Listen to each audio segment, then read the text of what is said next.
Hello, hello, hello sa lahat ng Scorpio. Magandang araw sa inyong lahat.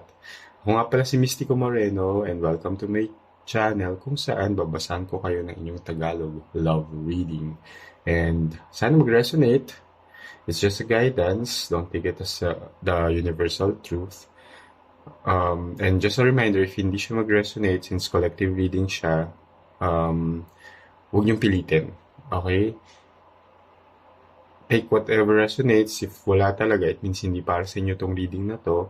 And abangan nyo na lang yung susunod ko pang mga collective reading. Okay, so for this love reading, using this oracle deck, I will pull a card that represents yung overall energy ng reading na to. Tapos itong tarot deck naman is the details and storyline of the reading. Tapos itong dalawang oracle cards ay advice from the universe. Okay, so without further ado, simulan na natin ang reading. So na-pre-shuffle ko naman ito. Pero balasahin lang natin. At habang binabalasa ko po ang cards, supportahan nyo naman po ang aking channel. Paki-like, subscribe na rin kayo sa channel na to. And share nyo na rin sa mga Scorpio ka dyan. Makakilala nyo para mabigyan nyo sila ng guidance. So,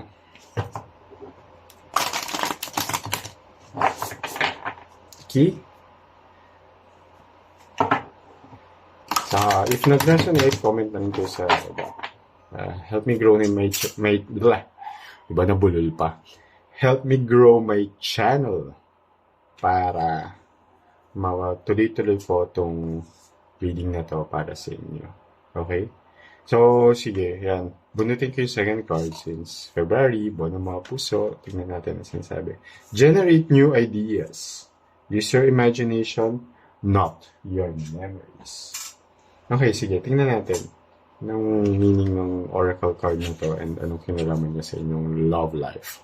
So, with an open mind, explore your possibilities and select the ideal ones. Okay? Ponder your thoughts and pick the most progressive ones. Then plan your actions step by step, each for itself. It's a quote from Zoroaster.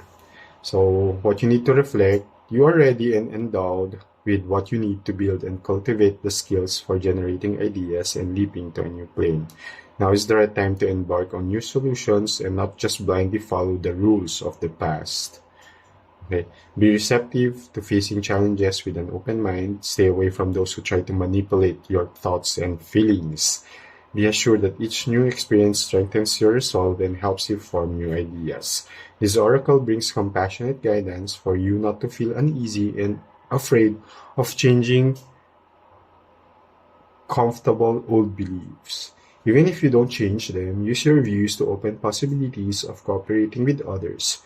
The secret is to analyze situations with a positive perspective and look at all sides of an issue. Do not insist on having strong views about concerns that limit you. If you do, you will find it difficult to move on. In this way, you will gain the rewards you want and expand and change how you respond to challenges. And your mantra would be, I keep my mind open to seek and listen to new ideas that generate creative ways to meet and face what comes my way. Okay.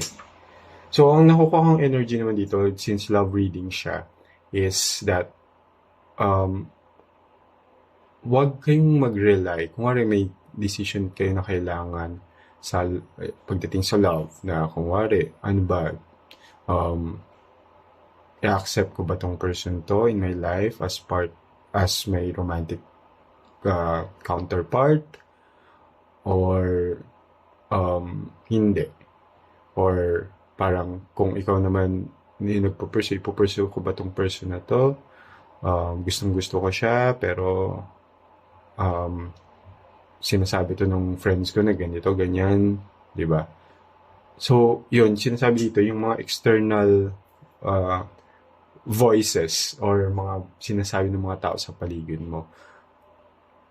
Hindi mo siya, well, pwede mo silang pakinggan, but you don't always have to do what they say. Okay, meron kang free will, meron kang sariling desisyon. Gamitin mo yung intuition mo, and intuition is using both your heart and mind when it comes to your decision. Hindi lang puso, hindi lang utak, pero pareho. Okay? So, and yun nga, kasi nga, pag pinapakinggan mo yung iba, siyempre, ibang point of view nila. Saka, based sa mga experiences nila, kaya nila nahuhugot doon nila nahuhugot yung mga sinasabi nila sa inyo. Or, pwede din kasi na, sige, okay lang naman na pakinggan sila, pero ang sinasabi ko nga is, meron kang sariling desisyon. I-weigh mo yung sinasabi nila and i-weigh mo kung ano sinasabi ng intuition mo. Okay? Lalo na pagdating sa pag-ibig, di ba? Kasi ikaw naman din yung sasama sa relasyon na yun with that person, di ba? Hindi naman sila. Di ba? Kung, di sila na lang makipagrelasyon. Anyway, sige. Using this tarot, alamin natin yung detalye ng reading ninyo sa lahat ng Scorpio dyan.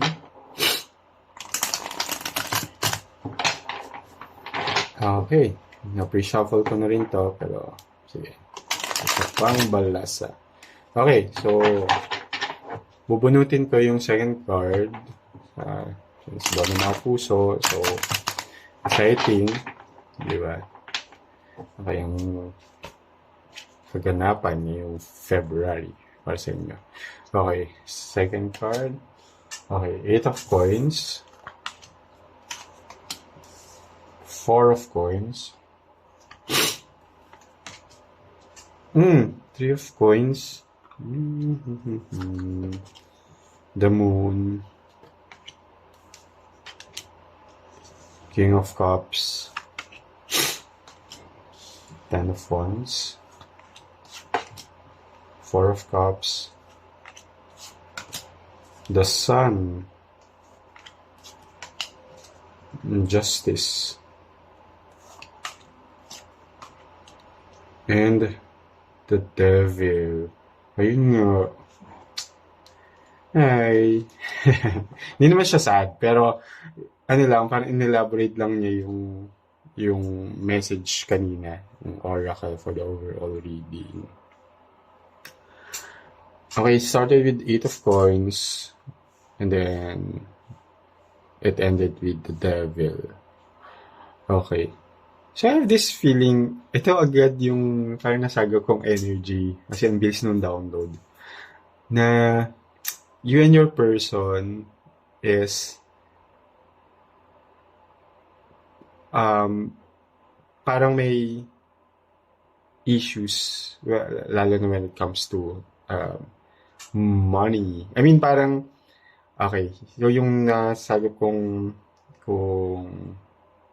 energy is that yung mga tao sa paligid mo, pero hindi naman okay, yung mga tao sa paligid mo, parang, it doesn't matter if guy or girl ka, okay? Kasi pwede rin naman na at babae ka, though very common, di ba, na parang mas well-off si guy kaysa kay girl, or mas well-off si girl kaysa kay guy, or kung ano naman to, same gender relationship, di ba? So, isa sa inyo is mas financially stable. So, and kinoconnect ko siya dito sa overall reading na lumabas from this oracle is that yung sitwasyon ninyo is may mga nagsasabi, malamang family and friends mo, na huwag mo nang ituloy yung pakikipagrelasyon mo dun sa person mo. Kasi yung very common na pera lang habol niyan sa'yo, ganyan, di ganyan mahal, and all this stuff na pinagsasabi nila. Pero nararamdaman ko hindi naman yun yung totoo. Okay? Kasi may lumabas na happy card dito. So what's going on currently is, okay, si 8 of coins, especially very material about nga sa wealth or the something tangible yung first cards. Tapos, bigla akong nagkaroon ng about sa emotions and sa desires. Okay? Alright. So, si Eight of Coins is a card of um, dedication. Yung, alam mo yun, talagang gusto mo tong tao na to and gusto mo siyang i-pursue. Gusto mo talagang mag magtuloy-tuloy yung relasyon ninyo, or kung wala pa kayong hindi pa kayo committed sa isa't isa, parang gusto mo na mag-move on to the next level. However, there's this energy of parang may boundaries nga. Parang may humaharang dun sa parang kasi meron dito na also Four of Coins is a card of possessiveness na parang gusto mo gusto nung person mo, ito yung nasa sagapang energy, gusto nung person mo na may pagka parang possessive nga siya sa'yo, na in a sense na kaya siguro siya na feel ng mga family and friends mo na parang bakit may pagka-possessive tong other person towards you, di ba? And there's something off, parang yun yung nafe-feel nila. Okay? And kasi si Three of Coins naman kasi is card of sorry. Yun, parang may effort. May effort talaga on both of you to move forward. However, yun nga, there's something, kasi si Moon is a card of secrets. Okay? So, Moon is also a card of illusion. Ganun. So, something, kaya parang yung other person mo kasi is may tinatago siya, but not something malicious. I have this feeling na meron siyang hindi sinasabi sa'yo that's parang siya yung nagdadala yung may mga hindi siya sinasabi sa'yo, or may mga secrets siya that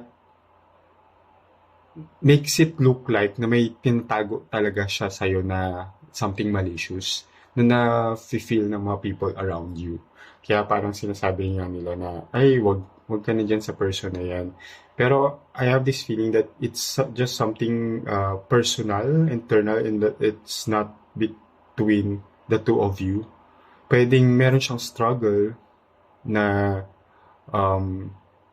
kailangan niya din ng finances, diba? Pero meron siyang struggle, we don't know, malay mo, may sakit talaga yung isa sa family member niya, or siya mismo may sakit, or kailangan niya talaga ng support, diba? For not because dahil gusto niya ng financial support for her own gain para mustahin or in that sense, hindi. Okay? So, kasi ito si King of Cups naman. Okay? So, this is just my interpretation. So, okay. So, again, in tarot kasi, of course, it's just the interpretation of the reader. So, if you have your own interpretation, may nagbabasa ka rin, di ba?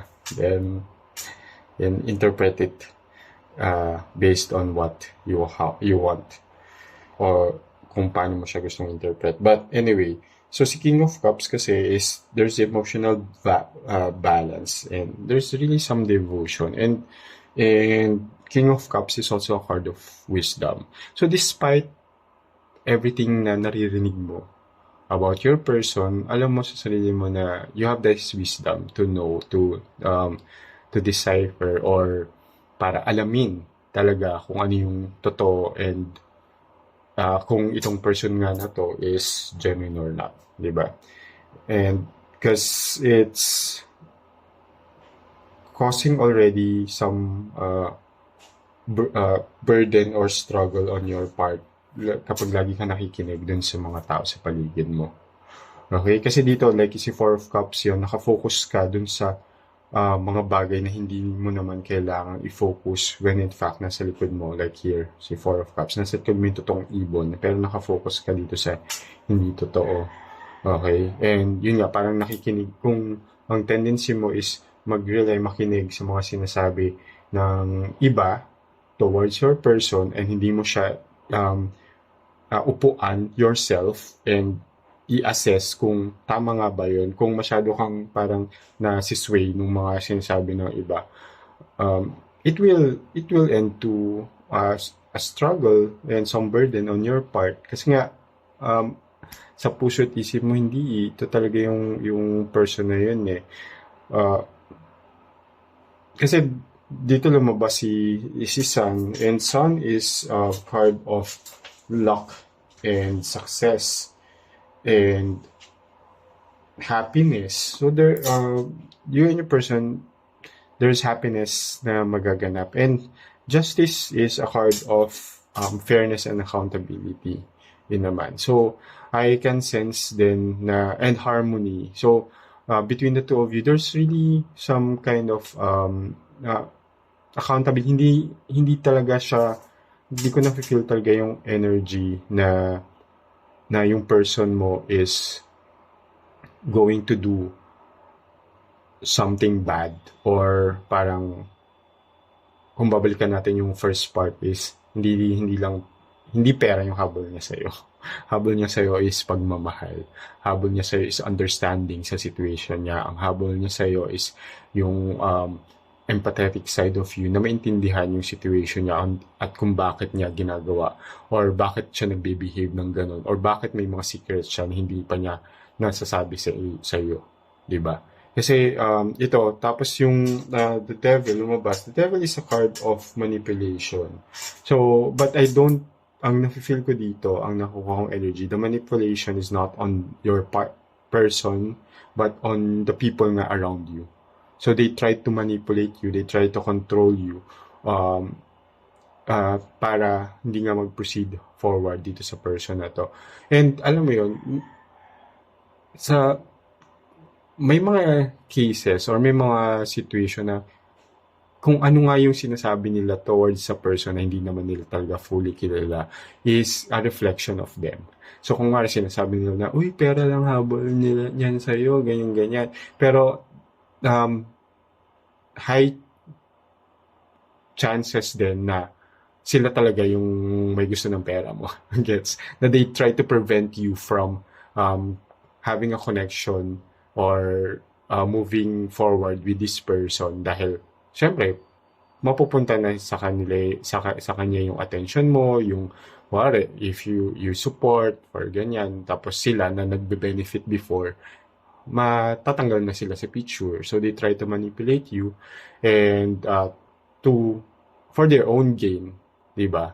Para sila pa rin yung mag-benefit sa finances mo. Okay? So pero kaya for me, ang advice ko sa iyo is kung mahal mo talaga yung tao, kasi na-feel mo na gusto mo siya, and gusto mo siyang i-pursue talaga. And you have this wisdom to know kung ano talaga yung situation na nagaganap. Okay? So, follow your intuition. Huwag makinig sa mga sinasabi ng iba. Okay? Okay. So, tignan natin yung advice from the universe. Okay. So, second card. Okay, inspiration. Okay, so si card of inspiration is basahin natin. So inspiration. Okay, make some quiet time to listen to your inner self for insight and inspiration. So if you have trouble with this, take some time to refill your well, research and integrate ideas. O diba, kinonect yun sa generate your ideas. and experiences into your daily life that align with what you want to accomplish. Okay, so sinasabi nga dito na puan mo siya. Okay? Give time to understand. You research. Research in a sense na, yun nga, okay, sige. Kung ito yung sinasabi ng mga kaibigan ko or mga pamilya ko about this person, maybe they sense it, pero hindi ka dapat mag-jump agad na, sige, tama yung sinasabi na. You research. Kilalanin mo yung person, if, may mga common friends kayo, alamin nyo bakit siya nag-behave ng ganyan, or kung may mga other means kayo of finding out, then upuan nyo muna and alamin nyo muna yung katotohanan. Hindi yung basta one side lang kayo nakikinig. So, pakinggan nyo rin yung other side and alam nyo rin yung situation ng other party. Okay? Kasi, para fair. Para, tingnan mo, lumabas yung justice card and that's a card of fairness. Unfair masyado yun kung nasa isang side ka lang nakikinig. Okay? So, sige. Last card, supporting card for the advice from the universe. Oops.